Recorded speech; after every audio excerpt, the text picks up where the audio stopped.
This should be played at high volume, preferably in a residential area. It's the Dirty Laundry Game-Worn Hockey Podcast. We're old school, right? We wash our own dirty laundry. The name on the front is a hell of a lot more important than the one on the back. I refuse to be judged by a grown man wearing a hockey jersey. Game on! Game on!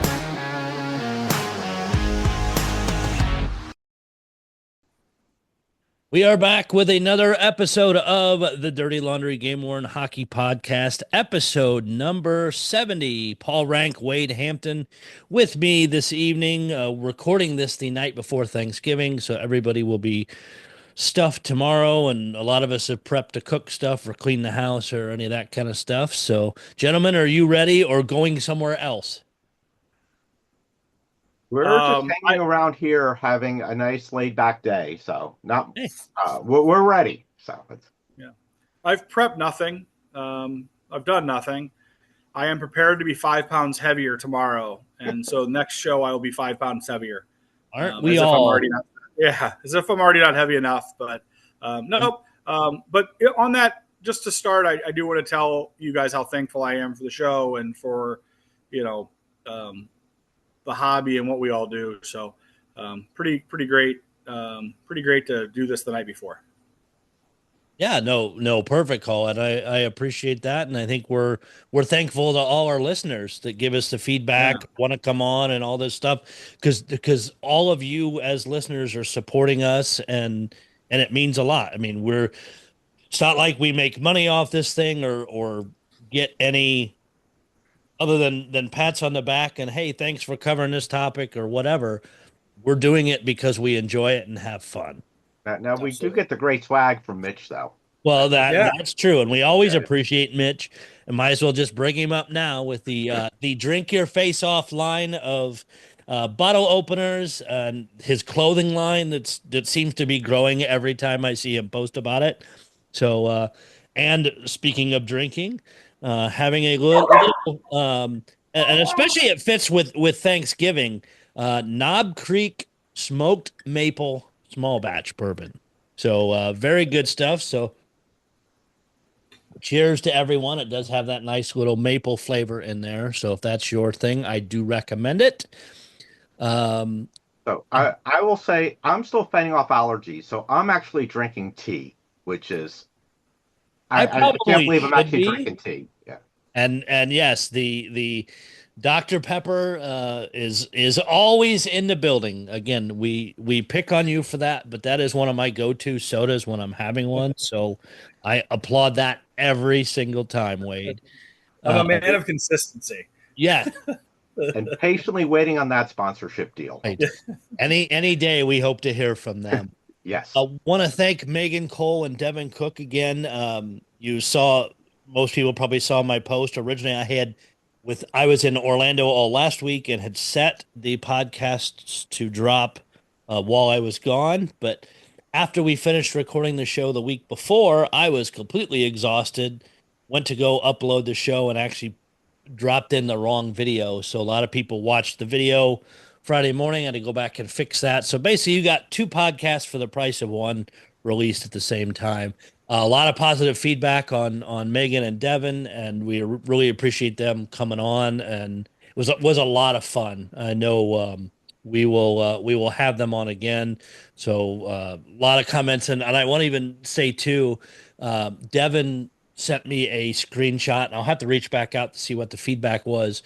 There is a Facebook page for female fans of the NHL. And she shared the podcast link over there. Oh, wow. I thought was super awesome.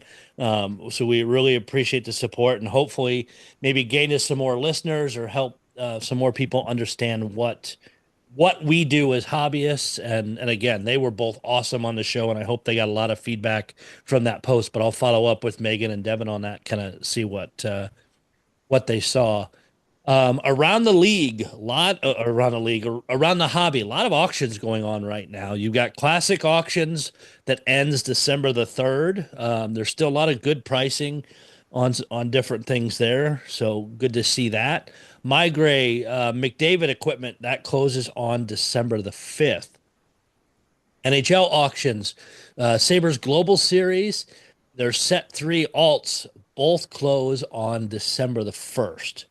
There is also a Gordie Howe and Mark Howe game worn jerseys out there from the Howe family collection.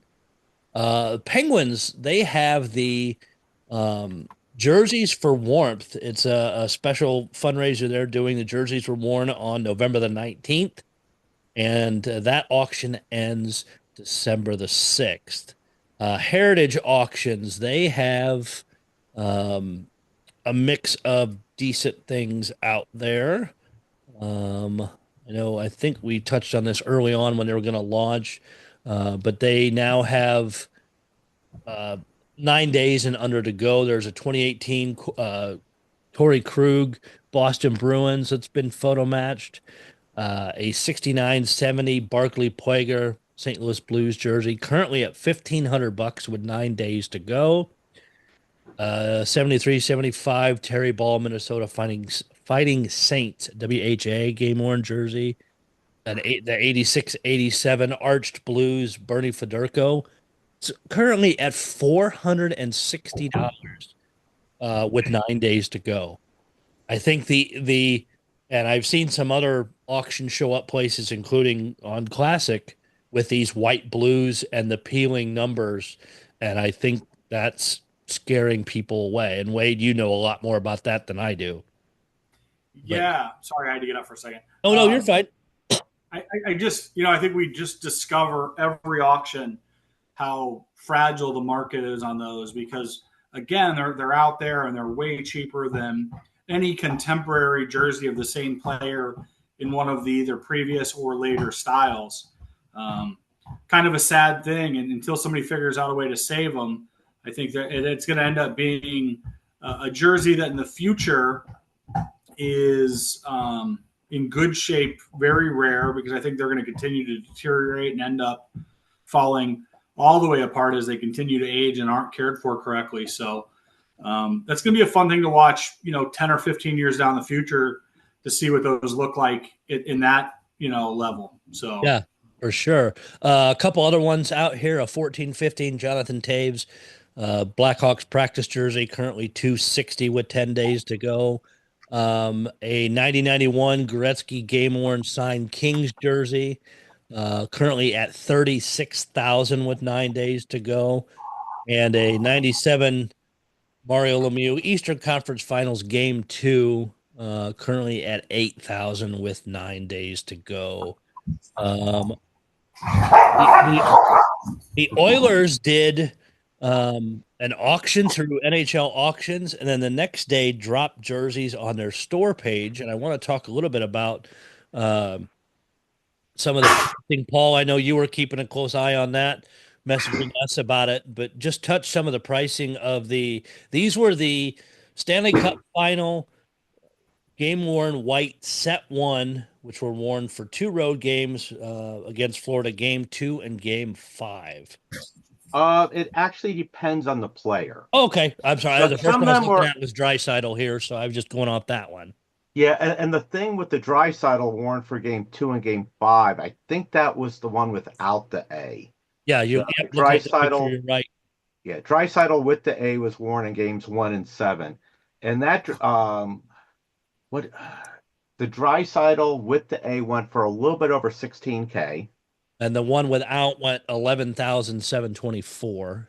Yes. And now the big surprise, well, it's not really a surprise, but the big ticket item was the McDavid was worn in games 1 and 2.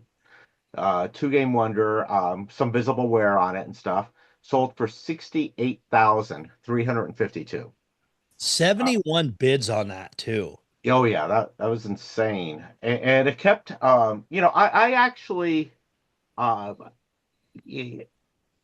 like NHL auctions. I know it's run by a company which I really can't stand, but what I do like about NHL auctions is they do the extended bidding 5 minutes at a time.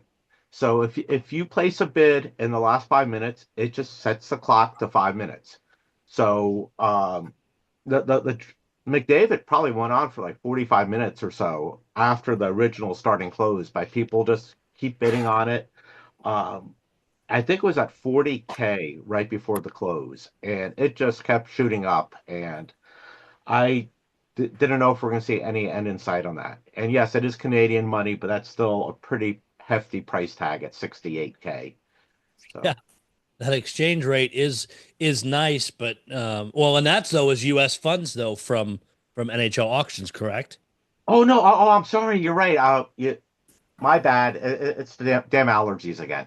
That's all That right. 68K was US dollars. It's the jerseys we saw for sale today were in And Canadian we will dollars. touch on those momentarily as well, but just going through a couple other things, and here's some surprises. And one thing I didn't like is they have a Ryan Nugent Hopkins game worn Stanley Cup final helmet. It's signed, which is fine. You see a lot of teams doing that, but they had him sign it in the middle of the visor. What? Yeah, if you go look at the picture, right center in the middle of the visor is his autograph. Most of Wow. them I see are like on the top of the numbers or the side of the helmet. Rarely, I don't think I've seen one sign on a shield or on a visor forever. I Uh, mean, just a weird spot to me. Again, we're getting the whole, and it's different. It's not a jersey. I know it's a helmet with autograph, but just a weird spot. Also, Dreisaitl photo matched gloves sold for $3,475. Some of the other ones, not bad pricing. Derek Ryan was 1,936. Corey Perry, 4024. Darnell Nurse's helmet, which, okay, same thing. It's autographed, but this one's autographed on the top. So it must have been they handed a player and they just signed wherever the hell they wanted. But his is dead center on top, sold for $500. Really? This I think is really cool. The locker room custom puck display with game pucks representing the team's 2024 Stanley Cup playoff home and road wins. It and again, interesting piece to own because it's got the first three rounds of the bottom of the Stanley Cup, and then the next three pucks stack on top of each other, and then you've got the last puck that's at the cup of or the bowl of the Stanley Cup. And of course, that one is not filled, but that sold for $3,510. A cool piece, but a little sad piece since that top puck is not filled. Scrolling through a couple other of these, the other helmets I'm seeing as I'm looking through here are all signed on the top, so it's just that one that was signed in the middle, which is Really? kind of funny. Or signed in the middle of the shield, excuse me. Okay, now going over to the Edmonton Oilers store where you can just pick up game worn jerseys, and these we talked about before we came on the recording here. These dropped today, so people are just paying their auctions at NHL auctions, and then all these show up today. and these are in Canadian dollars, so I'll get that Yes. one right. So, That hey, that's all right. Is these are the road blue. I'm kind of scrolling through here again to kind of compare some prices. Did they remove the ones that sold? Because some of them are on here saying sold out, but there's other ones that I would expect to see and I don't. okay.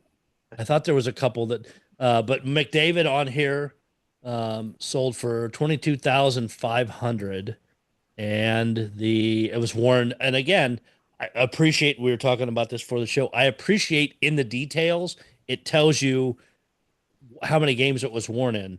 Particular McDavid jersey was worn 6 games between February 26th and April 15th. Jersey sold as is condition. All game use items are final sale. Comes with the Oilers team set tag, separate game worn jersey serial number tag. So then lower inside hem also come with LOA from the Edmonton Oilers Hockey Club. Some of the other pricing is very fair. I think 22,000 Canadian is cheap for, I mean, Yeah. all things considered, the prices on those are in Canadian dollars and they're cheap. I mean, it almost felt like they really made a big error in the fact that, you watch what those finals ones sell for, and then they put these out for a fraction of it.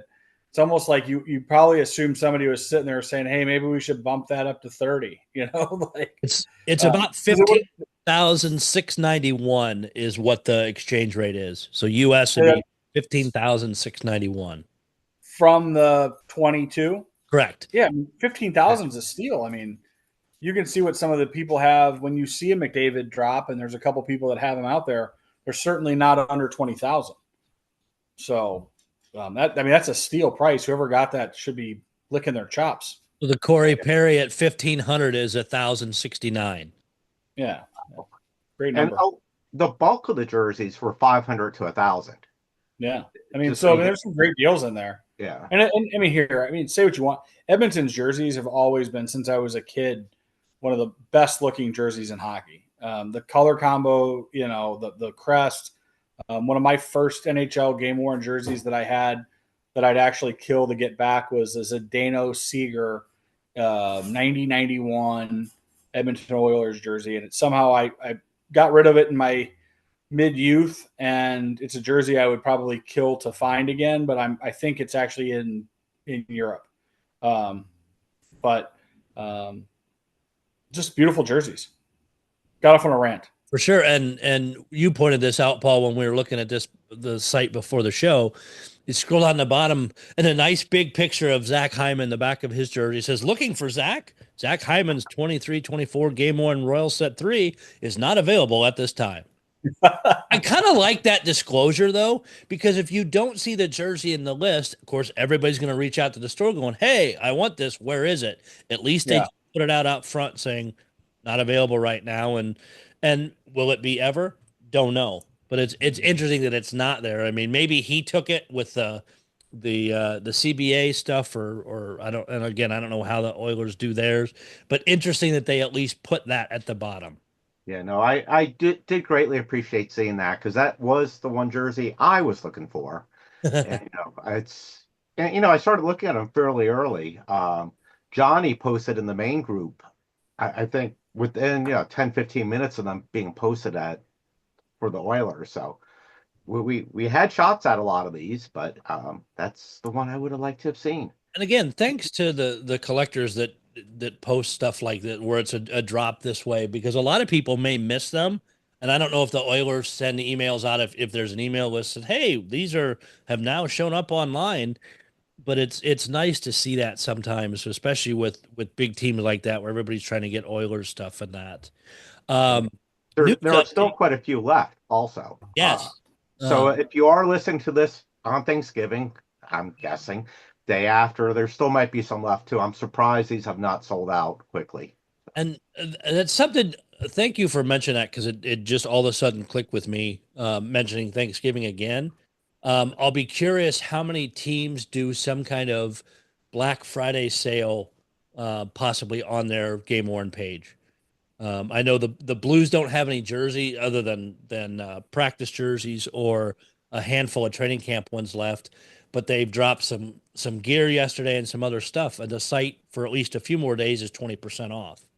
I know they had player skates that dropped yesterday. They don't have a size on them. I was like, but they were $100 a piece with the 20% off. Really expensive skates for $80. Nice. They sold out within 30 minutes. Wow. So did you pick up a pair? I did not, because I still skate in the pair I bought from you, the Joe Pavelski ones. No, not Pavelski. What's that? Pavelski? Is it Pavelski you got? Yep. Yeah. Oh, cool. And those are like slippers. And then I have a backup pair I got from the Blues a few years ago that I'll sometimes switch to. I was thinking of the goalie skates that you got. Nope. I use those when I'm in goal too, but if I skate out, I got the Aaron Dell with the goalie. Yes, that's what I was thinking. So yes. So yeah, you've set me up with a lot. I always appreciate that. Oh, happy to help. Some updated news, and I'll let Wade take this part because this is his baby. My baby. No, the jersey codes. It looks like we got one for the goalie cut of the authentic game worn caliber jerseys. Thank you to, I believe it was Sean Sullivan who hooked us up with that picture. Yep, Sean messaged me yesterday with that. Yeah, and so thanks, Sean. That was a great addition.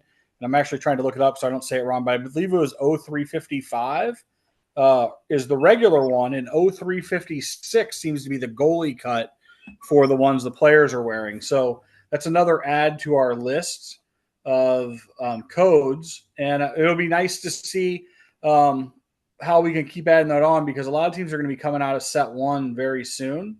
So we should have some additions, and I think once they come out of set one, we'll have a really good idea that we're right or wrong. But again, it continues to lean in our favor that we've figured it out. So continue, folks, to send us the codes off the jerseys. I mean, the other ones we're looking for are some of the warm-ups and specialties. I'm interested to see what those codes turn into so we can keep those collected. But the more we get, the better we are at protecting the hobby in the future from any type of nefarious activities, as far as, people buying store jerseys and claiming them to be, like we were talking about earlier, team issued or what have you. And I went to go look again, and if anybody sees their team stuff and it's different, let me know. I just went to the Blues page where you can buy the Fanatics Authentic, the Authentic Pro, which of course we've coded as well. There is not a goalie cut option on those. Yeah. 58 plus is the highest it goes. So I'll be curious if they ever do release a Authentic Pro goalie cut. And if anybody other teams see those, if they're on their site or whatever, let us know. I'd be curious to hear that. But just kind of an interesting thing to notice there as well. But yeah, again, thanks, Sean, and all the other people that have reached out and send tags. And feel free to continue. Even if you think we have that team already, feel free to send it. We appreciate all the help with that. Yeah, the more the merrier on those. Yes. And then the other big thing that happened last week, it all runs together with now being like Paul being sick from after traveling, being in Orlando last week, kind of lost track of the days, is the Winter Classic, the Blues and the Hawks Winter Classic jerseys. A very mixed reception on honestly, I think on both of them. So this is thanks to the NHL page here. Just across the board, what are your guys' thoughts? And Paul, I'll start with you since you're neutral. We'll call you a neutral party in this. What do you think of these two jerseys? I mean, the Blackhawks one is nice. It seems fairly traditional to what they've done in the past. And, most of their jerseys are usually pretty nice. I'm still on the Blues one. I'm undecided. I do like whoever put out the thing of a kid's drawing of it. Okay. Yeah. That's so I keep thinking of that, but it's my gut feeling is these are going to look really good against each other on the ice. We'll kind of wish that the Blues would have gone with more of a blue jersey against the red. And I know I bring this up every time. The best looking game ever for hockey was the Winter Classic in Ann Arbor, where the Red Wings had those red jerseys and the Maple Leafs wore their blue. Yes. And is that the only time the NHL has had teams do darks? I don't know. I'm trying to remember. I mean, when you have a contrast like that, it looks so nice. Yeah. And this would have been an opportunity for it too. Yeah. But it's like I said, Blackhawks I like, Blues still undecided. But I want to follow up on the home, basically, home versus home jerseys. I did not realize this, but UCLA and USC do that in football every year now. There was a while where they went and the team was wearing their way, and I think for like over 20 years now, they've gone back to the blue versus the red or whatever you call USC's colors, and it just looks good. It looks that's one of the best looking football games out there. So. And I do wish too that the NHL would start, and I know there's been some talk, and I think we've even mentioned it before, is in January or call it post All-Star game or something, swap colors. Yeah. Take the whites to home and the darks on the road. Yeah, I mean, I would love to see the other teams in their home jerseys because all the white jerseys look similar. It's Yeah. I wish they would do that. And I know So some people were upset with no blue note on the front. I can give it a pass. And the few people that have already got the authentics of these right when they went on sale and have them in person say they look really sharp, way better than any picture can show. The one thing that some people are laughing about is the T being smaller. Yeah. you're right. So if it's my turn, I'll jump in. It is you now have the floor, sir. The Blackhawks I like. I mean, they went with something safe that they kind of always do. I actually think it would have been great if they would have put the tomahawk that's on the sleeve on this as a center crest. I think that would be cool. Oh yeah. And such a big departure. I think the tomahawk in the center would really just blow that jersey away. Like it would just make it so different than anything they've ever worn. They went safe, which is fine. I mean, overall, I mean, here, I'm a Blues fan, but Blackhawks jerseys are always pretty phenomenal. I mean, the Indian Warhead is phenomenal. I mean, it's a great crest, and the color scheme, I mean, it's hard to go against it. So, but again, like I said, if they went safe, I would have liked to have seen some type of departure. Like I said, if they did the Tomahawks with the C on the crest, I think that would have been huge. As far as the Blues go, I know they harpen that back to an early, St. Louis pro hockey jersey, and they keep showing the picture of that, and that's kind of what they did it off of. My take is, why is everything cream? For one, all of our Winter Classic or alternative jerseys have the cream color. I mean, it would have been nice to see them depart from that because we did it. We've done it now a couple times, right? The other thing is I've seen like grown men at the games wearing the jerseys. It does look pretty good because on the fact that if you have a beer belly, St. Louis sits on your belly. So that looks pretty terrible. You can share my childlike drawing of what I thought they should have done on the crest. I thought they should have harpened to the Arness era, and kept the straight St. Louis. But if they expanded that blue so that there wasn't so much cream at the top where the A is, and they would have put a smaller blue note with St. Louis above it, I think it would have looked really, really good. The other thing is to break up the cream area above the yellow stripe to the A and then through the shoulders just looks really exaggerated. So even if they would have done a trim piece across where the NHL logo is and where the seam is, if they would have put like a blue or a yellow stripe there, I think that would have broke that up, and I think it would have really done a lot for the jersey. Something similar to what's on the bottom part of the jersey with the blue and white. Overall here, I'm going to end up having to get one for my collection. I think that I like that they're always trying to harpen to history, which is what they always do in the Winter Classic, which is great. But it would have been cool to see them do something a little bit more adventurous, I guess is the best way for me. And we talked about this off the air, and I've said this to a lot of people. The one thing I've discovered is it seems like the heritage games get the experimental, fun, crazy, different stuff. And the Winter Classic always gets the safe,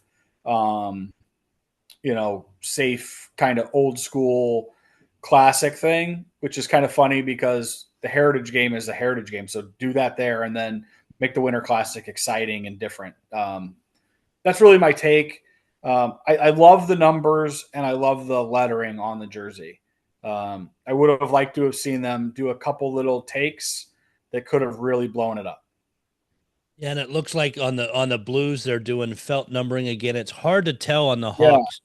Yeah. On the Bedard if it is. It looks like it doesn't look like it. It looks like it's regular tactile stuff. But and if it's regular, that's kind of sad. I think both of them should be felt.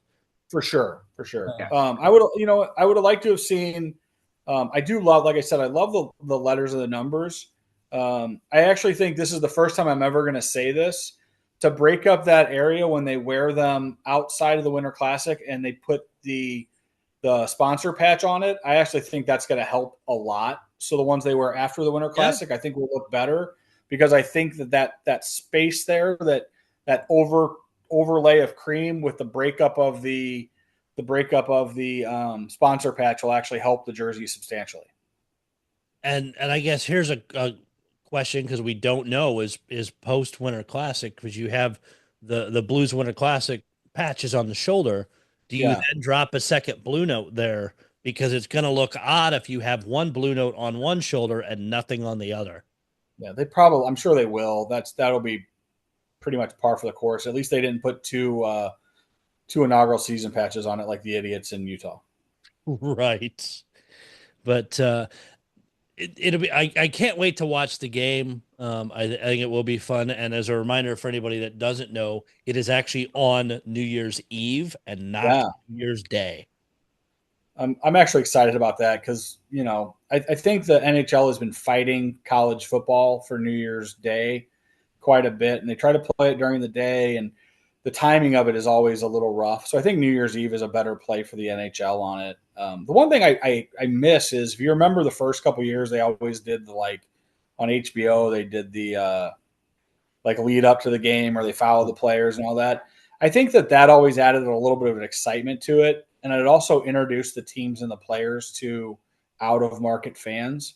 So I think the NHL the NHL is really missing the boat on that, because, for me, the excitement of the game, especially the first probably 3 or 4 or 5 years, was led by those shows, those ESPN, or it was HBO, excuse me. Because in a lot of those cases, they were teams that, maybe I didn't know the players or the personalities as much. But by the time the game came around, you really got them. You got into it because you knew them a little bit. You felt connected, even if it wasn't your team. So that's something I wish they would somehow bring back or do something. Did you just blow your horn at me, sir? Yes, because breaking news. What did you say? It starts December the 4th on TNT. They are doing it. Yep. So, and it's going to be on TV where people can watch it. God bless America. Yes. Yeah, on TNT, Road to the Discovery NHL Winter Classic, presented by Enterprise. I love it. Lead up to the Discovery Winter Classic. But... I'm sorry, say that again. Could use a few more sponsors in the title, but yes. No, but am I wrong for saying? And it's not that they've abandoned it, because I know it's happened, but it's always seems like it was somewhere where you couldn't really get to watch it. It wasn't available to you. So to me, it's just that's part of the fun of it, because that's what made the Winter Classic so special, especially those the first couple of years when you got to know Sidney Crosby a little bit. You got to know the ins and outs of the team. I remember just the personality of the whole thing. So I'm glad they're doing it. It premieres December the 4th on TNT, and then Thursday, December the 5th on SN1 up in Canada. Each episode will cover the Blues and Blackhawks, and then will be available for on-demand replay on Max. Awesome. Very excited. 4 episodes total. Episode 1, December the 4th. Episode 2, December 11th. 3rd, December 18th. And episode 4, the afternoon of game day. So awesome. 4 30-minute episodes. Steve Mayer and Steve Stern are the executive producers, blah, blah, blah. But yeah, it starts next week, so keep an eye on that. But you're right. That's always fun to watch, even if you're not into the teams directly fans of the team, because you see personalities and you see the other fun things that you don't really see. Absolutely. So that's all the big stuff I have on here. So Paul, we'll go to you. Have you got anything else you want to touch on before we all go to sleep and dream of turkey? We can quickly touch on the Thornton weekend here in San Jose. You're the expert in that area. Yeah. Monica and I ended up missing the game. Said fighting allergies, didn't feel like dealing with people for 8 hours or whatever it would have been with the long ceremony and the game and getting there. But people went to heard great reviews, a lot of fun. There's couple of events. The night before was a Legends type game where Thornton played on both teams, brought in a lot of old Sharks players, and those jerseys were auctioned off for the Sharks Foundation, and that closed 2 days ago. And a lot of them were about the $1,000 range, but there were a couple outliers, like Pavelski was over 5K, the Marlowe was 4,400, Chichu was 1925. The two Thorntons he played on the white team and the teal team, 5,600 and 4,600 for those Wow. two. Now, real quick, were these Fanatics Authentics, Adidas Authentics, replicas? What were they? Do you know? They're Adidas Authentics. Okay. So we're starting to find out what happens to the old Adidas stock. Yeah. So there was also warm-up jerseys worn in that game, and those have not seen the light of day yet. So those might be auctioned later, might be sold. We do not know. Then for the game on Saturday, all the players wore Thornton warm-up jerseys, number 19, with their number on the shoulder, the actual number, and then a Thornton patch with his beard on it. And those were auctioned off, and that's the first Celebrini jersey to be made available. And the Celebrini went for $7,025. Wow. For a warm-up jersey? For a warm-up. And But now remember, it's his first jersey available, and this money does go to the Sharks Foundation, so it is a charity. A lot. A real quick side note to this, and we talked about this before we started recording, and just mention it, and down the road we may dig into this further with other teams. The fact that you said they wore these warm-up jerseys in warm-ups. Yeah. All the other ones that the teams do, the military ones, everything else, can't be worn on the ice. It's interesting that the NHL is making an exception for this, and I'll be curious if it's league-wide or if the Sharks just made it happen. Yeah, and the fact, it's a retirement ceremony, so it is different than a charitable cause. Yes. Even though I'm happy to see these jerseys go to charity, but I don't recall last year, the retirement games, the banner raising ones, what the players wore. I know the Sharks didn't have one, but the league has 4, 5, 6 a year. And, side story, Thornton's would have been last year's if he would have decided to announce he's retiring earlier. Yeah. But because the league limits how many can be done throughout the season. Interesting. Oh, I didn't know that. That's very interesting. Yeah. So now these are Fanatics jerseys, all like I said, number 19 with the players. Will Smith, another notable one. His one for a little bit over 2K. Yep, that slaps. But most of them seem to float about from the 1,000 to 2K mark. And then in addition to that, during the game, they wore regular Fanatics jerseys with a Thornton patch on them. And some of those became available tonight. Those were sold at the Game Worn stand, only the non-Game Worn Thornton night jerseys. And those were priced from 600 to 800. And those are issued ones, correct? Issued. So it was players like Couture, Shakir, Gushkin, Henry Thurn, Nico Sturm, Askarov. Oh, I thought that one might be bench worn. Who knows? Gavani Smith and Cardwell. Those are the ones that were sold tonight. But yeah, so they're game issued Fanatics. I've already sent a message to Mitch, hoping to get the code from that for Wade's little project there. So we shall see. It's our project. It's our project. Yes. Yes, but you've kept track of everything. It's just yeah. I care about it. I mean, it's stupid, but I care. Yeah, and we will publish it and document it somewhere. But I think, well, we've mentioned this before. Having those codes is really useful for determining a retail authentic that's been doctored up by someone else versus an actual game issued versus worn. So the first time it's going to happen is somebody that either isn't aware of our show or doesn't pay attention to this stuff, and one's going to pop up somewhere. It's going to pop up in an auction, or it's going to pop up on eBay, and it's going to draw some attention, and then we're going to have an answer. And that's what I care about. I care about the fact that hopefully not just me, but all of us are able to help protect the hobby by our diligence on this. So I agree. I mean, it's a small thing to check within the jersey, and I hope people care enough to, and it will happen at some point this season. Yep, absolutely. But, Yep, it's going to pop up.